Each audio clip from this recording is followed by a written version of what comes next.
இப்போ தான் கொஞ்சம் கிளியர் பண்ணி போட்டுட்ருக்காங்க போல்.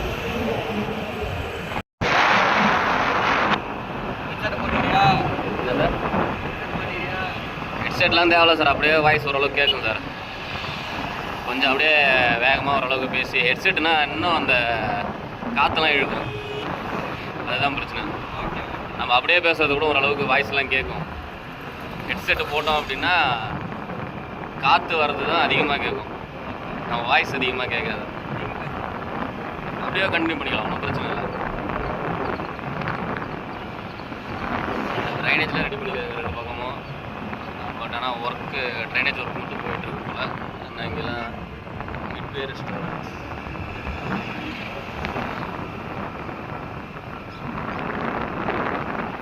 இங்கெல்லாம் ஒர்க்கு இன்னும் ஸ்டார்ட் பண்ணல போல். பள்ளி பஸ் விளம்பூர் கிராஸ் பண்ணுறது வந்து விளம்பூர் கிராஸ் பண்ணுறோம். இங்கே ஒரு பள்ளி பஸ் ஒன்று இருக்கு போல.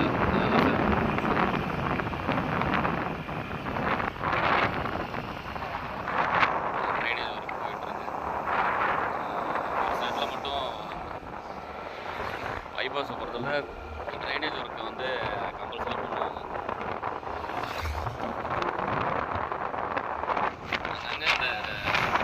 எங்கேயுமே வந்து இந்த பாலம் கட்டுற வேலைக்கு பதிலாக பில்லர் போட்டு இது பண்ணுறது ரெடிமேட் தான். அப்படியே எடுத்துகிட்டு போய் வைக்க வேண்டியதாக, தூக்கி கீழே ஒரு சிமெண்ட்டு காங்கிரீட் மாதிரி ஃபஸ்ட்டு போட்டுருவாங்க. அது மேலே அப்படியே வச்சு ஃபிட் பண்ணிக்க வேண்டியதாக, ஃபிட் பண்ணி வச்சு மேலே வச்சு பேக் பண்ணிடுவாங்க. இதெல்லாம் வந்து வீடெல்லாம் இடித்து வச்சுருக்காங்க. இன்னும் ஒர்க் இந்த இடத்துல ஸ்டார்ட் பண்ணல. அப்படியே வரவங்க அந்த பஸ் அப்படியே பஸ்ஸை லாரியை டூலர் அப்படியே அனுப்பாங்க.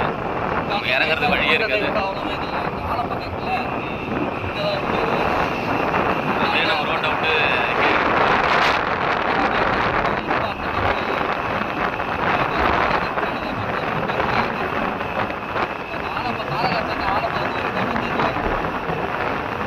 சர்வீஸ் போட்டுருக்காங்க. 2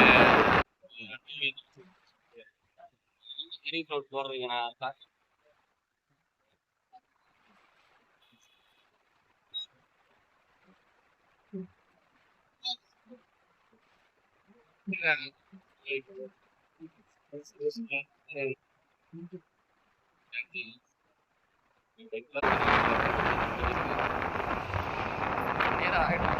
மேலே தான்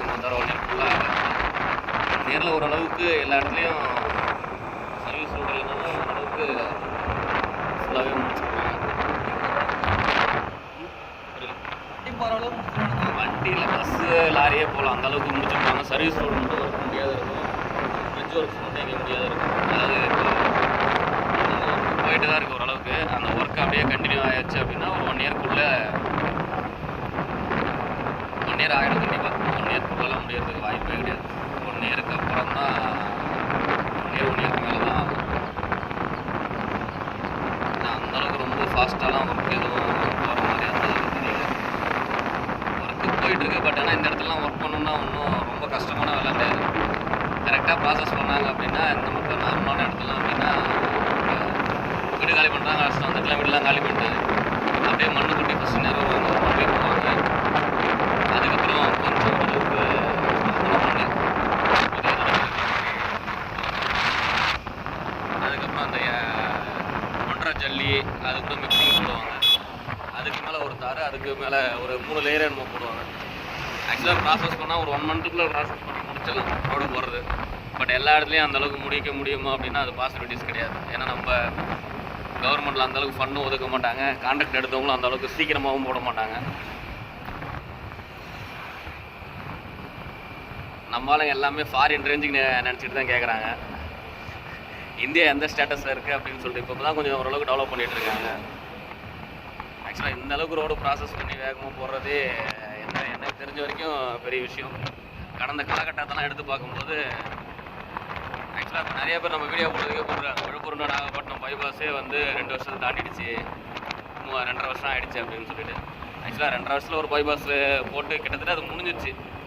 ஆக்சுவலாக நடுவில் கொஞ்சம் அந்த ஈரோட்டில் பீகாரிஸ் வந்து ஒரு இஷ்யூவில் வந்து ஏதோ ஆகிடுச்சு கொஞ்சம். அதனால தான் எல்லாம் போயிட்டாங்க. அவங்களாம் இருந்தாங்கன்னா அந்த இப்போ விழுப்புரம் நாகப்பட்டினம் பைபாஸ் ஒர்க்கு வந்து ஃபஸ்ட்டு ஒரு 3 ஸ்டெச் வந்து ஜானகிபுரம் வரைக்கும் இருக்கிற ஸ்டெச் வந்து முடிஞ்சிருக்கும் ஒரு 6 மாதத்துக்கு முன்னாடியே. இப்பயும் ஒன்றும் எதுவும் ப்ராசஸ்லாம் பெருசாக இல்லை, அதெல்லாம் முடிஞ்சிருச்சு. அந்த ஃப்ளைஓவர்ஸ் மட்டும்தான், கண்ணமங்கலம் ரயில்வே பிரிட்ஜு, ஒரு 2-3 பிரிட்ஜு மட்டும்தான் சிதம்பரம் வரைக்குமே பெண்டிங்காகவே இருக்குது. ஒரு 4-5 இடம் தான் மேஜராக. மற்ற எல்லாமே ஒரு நம்ம நார்மலாக ஒரு ட்ராவல் பண்ணுற அளவு தான் இருக்குது. ஒரு 2-3 ரயில்வே பிரிட்ஜஸ் மட்டும்தான். கண்ணமங்கலம், அதுக்கப்புறம் கடலூர் விருதாச்சலம் ஒரு ரயில்வே பிரிட்ஜு, அப்புறம் கடலூர் சிதம்பரம் நடுவில் ஆலப்பாக்கன்ற ஒரு இடத்துல ரயில்வே பிரிட்ஜு. மற்ற எல்லா ஒர்க்குமே அந்த பக்கம் ஃபுல்லாகவே முடிஞ்சிருச்சு. இப்போ அந்த இபி போஸ்ட் இருக்கிறதுலாம் இப்போ எதுவும் மாற்றணும் அவங்க. ஆக்சுவலாக அது ரைட் சைடில் ரெடி பண்ணிட்டாங்கன்னு நினைக்கிறேன், எனக்கு பேரெல்லாம். ஆமாம், அந்த இது அந்த போஸ்ட் ரெடி பண்ணிட்டாங்க. இப்போ இதில் இருக்க லைனை மட்டும் அதில் பிரித்து அடிக்கணும். ஹஸ்டி லைன் மட்டும் அடிச்சிட்டாங்க போல். நார்மலாக 11 kV லைனை மட்டும் நான் பிரித்து, சரி 220 வீட்டுக்கு ஹவுஸ் ஹோல்டு யூசேஜ் இருக்க லைனை மட்டும் நான் பிரித்து அடிக்கலை. இல்லைனா எக்ஸிஸ்டிங் ரோடு வந்து லெஃப்ட் சைடில் போகுது, பட் பைபாஸ் வந்து ரைட் சைடில் போகுது.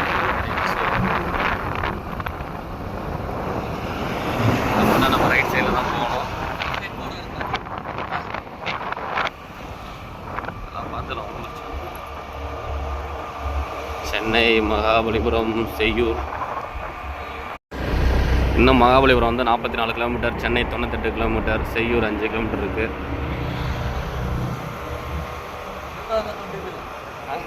இல்லை ஒன்றும் பிரச்சனை இல்லை, போங்க பார்க்கலாம். ஊர் பேர் வந்து முதலியார் குப்பம்.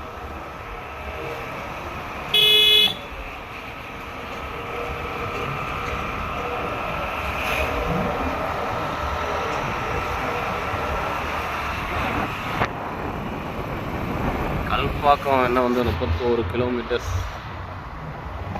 இருக்குது. மகாபலிபுரம் 44 ஊர். இப்போ இந்த பெண்டாக வர ஒரு இடத்த மட்டும் ஸ்ட்ரெயிட் ஆகுறாங்க. ரைட் சைடில் வருது, அந்த இடத்துல ஃபுல்லாக போக முடியல, ஒர்க் ப்ராசஸ் போயிட்டுருக்கு. இந்த இடத்துல வரல, எக்ஸிஸ்டிங் ஸ்டெச்சில் வரல, நியூ ரோடாகவே கன்ஸ்ட்ரக்ட் பண்ணுறாங்க அந்த பக்கத்தில். அது நடுவில் ஒரு பள்ளம் இருக்கிறதுனால அந்த வழியாக நம்ம போக முடியல. வீடியோ ஆன் பண்ணாத மணி நேரம் பேசிட்டு வந்துட்டுருக்கேன்டா.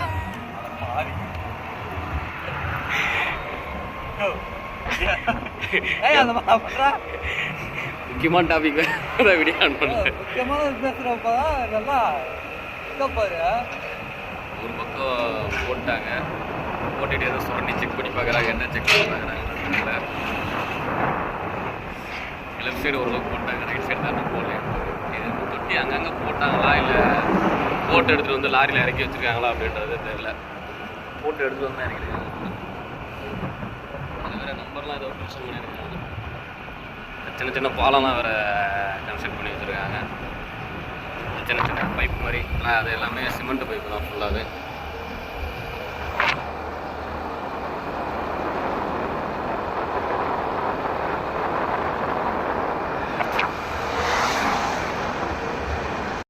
ஆக்சுவலாக முதல்ல ஓரளவுக்கு ஊர்லாம் ஓரளவுக்கு தெரியும், ஓரளவுக்கு ஏதோ போர்டாக இருக்கும்.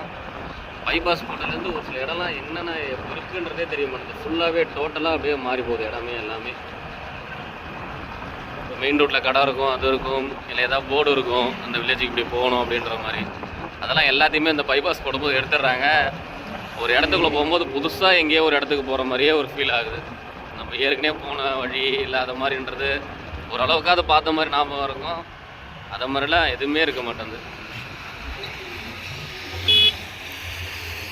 ஓரளவுக்கு ஒர்க்கு அப்படியே போயிட்டுருக்கு.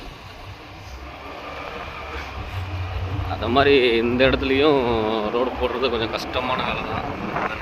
ட்ரெஸ்ஸிங் கொடுத்துருக்காங்க, ஃப்ளைஓவர் ஒர்க்லாம் போயிட்டுருக்கு.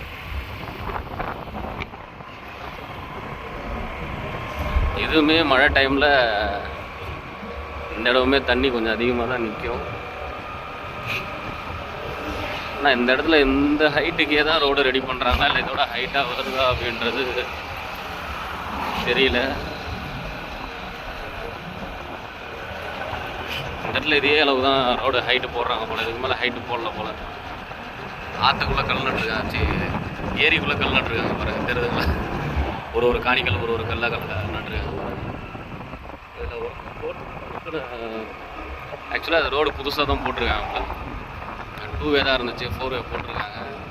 பட் ஏன் ஹைட்டு தூக்காமல் போட்டிருக்காங்க அப்படின்றது தான் தெரியல. மழை டைமில் கண்டிப்பாக தண்ணி நிற்கும்.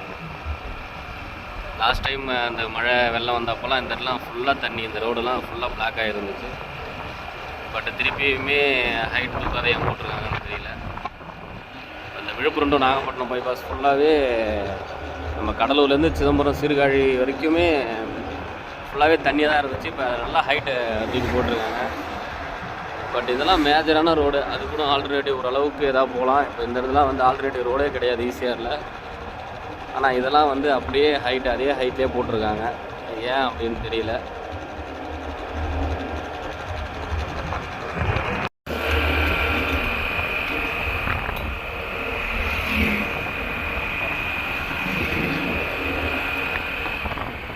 இல்லை கொஞ்சம் ஹைட்டு ஏற்றி தான் போடுறாங்க போல. ஏற்கனவே இருந்த ரோட்டுக்கும் இப்போ வந்து இருக்கிற ரோட்டுக்கும் ஓரளவுக்கு கொஞ்சம் ஹைட் ஏற்றிருக்காங்க. ஒரு 3 அடி 4 அடி ஹைட்டு இருக்குது. பட் அது போதுமா அப்படின்றது தெரியல, எந்த அளவுக்கு போதும் அப்படின்றது தெரியல. இந்த இடத்துல ஒரு ரோடு கொஞ்சம் ஸ்ட்ரைட் பண்ணியிருக்காங்க. இது கொஞ்சம் கிராஸாக பெண்டாக போயிட்டு வரும். ஏதோ வில்லேஜிங் கிராஸிங் கூட, அதனால் ஃப்ளைஓவர் போட்டு அந்த விழுப்புரம் நாகப்பட்டினம் பைபாஸில் வந்து மாற்றம் கொடுக்கலாம். இப்போ இது ஃபுல்லாகவே எல்லாமே பில்லர் போட்டு ஹைட்டாக தான் பண்ணுறாங்க. எல்லாமே ஃபியூச்சர் பேஸ் போட்டு பண்ணுறாங்க அப்படின்றது தெரியல. இருக்கும் வில்லேஜாக இருக்கும். அங்கே வந்து மேஜரான ரோட் கிராசிங்க்கு மட்டும்தான் இந்த பில்லர் போட்டு ஃப்ளைஓவர் மாதிரி ரெடி பண்ணாங்க. மற்ற எல்லாமே பாக்ஸ் மாதிரி தான் வந்துச்சு. அது பாக்ஸுமே ஓரளவுக்கு நார்மலான வெஹிக்கிள்ஸ் நம்மள போகலாம், லாரி பஸ்லாம் போகலாம். இப்போ இந்த கண்டெய்னர் அந்த மாதிரி தான் போக முடியும். பட் ஆனால் இங்கே போடுற இந்த பைபாஸில் வர எல்லாமே ஃபுல்லாகவே ஃப்ளைஓவர்ஸாக தான் இருக்குது. சின்ன சின்ன கிராசிங் இருந்தாலும் இதில் எல்லாமே போகலாம், கண்டெய்னர்ஸில் எல்லாமே போகலாம். பார்த்தீங்கன்னா உங்களுக்கு தெரியும்.